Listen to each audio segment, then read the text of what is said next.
whatever to whatever it is. Everything has a purpose. So I really believe in that purpose. And I believe I'm being talked to directly by everything. Didn't you suffer from depression? Yes, yes.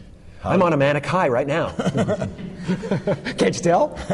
How did you get through that to this? Well, that's another thing. You know, at the risk of like opening up the whole Tom Cruise Prozac argument, I don't disagree in many ways. I think Prozac and things like that are very valuable to people for short periods of time. But I believe if you're on them for an extended period of time, you never get to the problem. You never get to see what the problem is because everything's just kind of okay.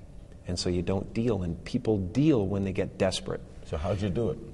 I take supplements.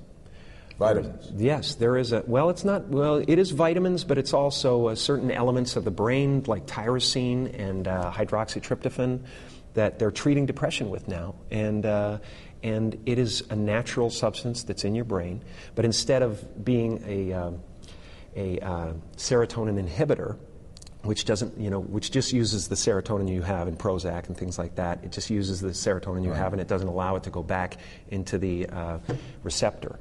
But it metabolizes your serotonin after a while, and you have to keep taking more and more to feel good. And this actually creates dopamine and creates serotonin. And it's a wonderful thing, and it's amazing. I'm going to talk a lot about it in the near future. But you going to write about it? Yeah. Has coming through this made you a better performer? I think. Do you think? I think all experience. If you're a performer, if you're an artist, you ought to be able to take this table and make it into something.